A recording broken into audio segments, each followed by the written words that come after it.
Alors l'état de flow, finalement, qu'est-ce que c'est? Eh bien, c'est très simple, c'est un état qui s'approche de l'état d'hypnose. Et c'est un état dans lequel on rentre très facilement lorsque l'on est coiffeur. Parce qu'en réalité, c'est un peu l'état qu'on retrouve lorsque l'on fait beaucoup de kilomètres et qu'on se met à conduire d'une façon presque naturelle, ou c'est exactement la même chose que lorsque l'on doit emprunter un chemin que l'on emprunte régulièrement. Et au point de départ, on a l'impression qu'on va réfléchir à la route et finalement, une fois arrivé, on se dit que la voiture a roulé, est arrivée à cet endroit-là toute seule. En réalité, c'est là qu'est l'état de flow. Et lorsque nous travaillons, que ce soit en réalisant des brushings, des shampoings, des coupes ou des techniques, eh bien, il y a un moment donné où nous entrons dans cet état de flow qui nous permet d'oublier un peu les outils que nous utilisons pour rentrer dans la création pure, pour réaliser la coiffure de rêve de nos clients.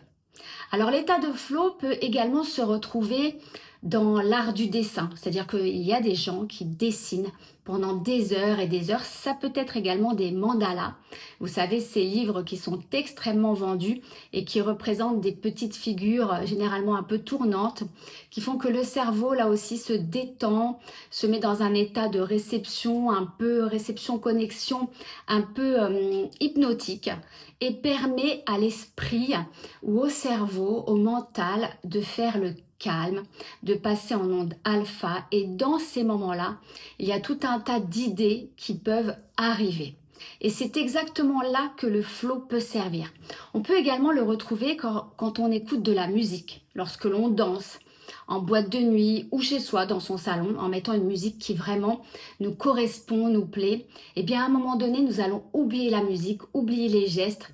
C'est presque un état vraiment où on ne fait plus attention à son corps ni à sa façon de bouger. Et l'état de flow, c'est un état dans lequel on réceptionne énormément d'idées.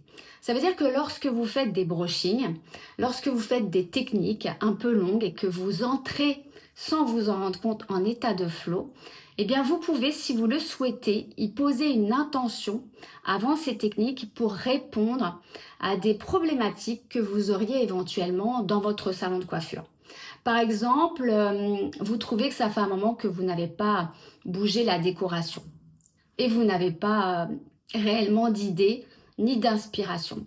Eh bien, quand vous êtes dans des moments comme ça de grande concentration extrême, qui vous font à un moment donné passer dans cet état de flow, eh bien c'est là que vous êtes en état de connexion avec les idées et c'est là que vous pouvez trouver par exemple des thèmes de décoration, des thèmes qui vont faire plaisir à vos clients, des suggestions peut-être dont on vous a parlé mais que vous avez gardé comme ça en filigrane, en fond et que vous n'avez pas...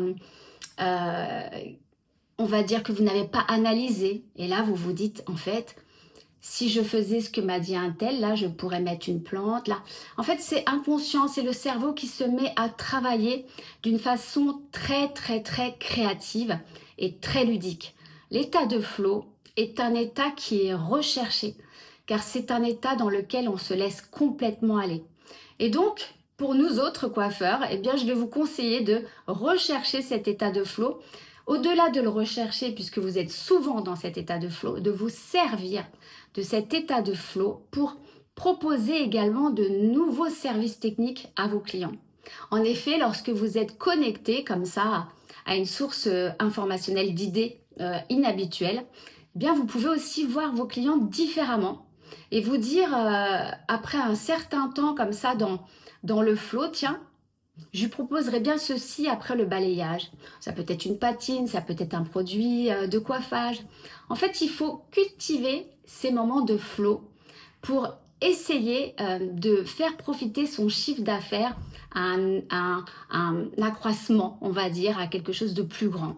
Voilà, donc n'hésitez pas à vous connecter au flow, car le flow est très inspirant. J'espère que cette chronique vous aura plu et je vous dis à très bientôt. Belle journée!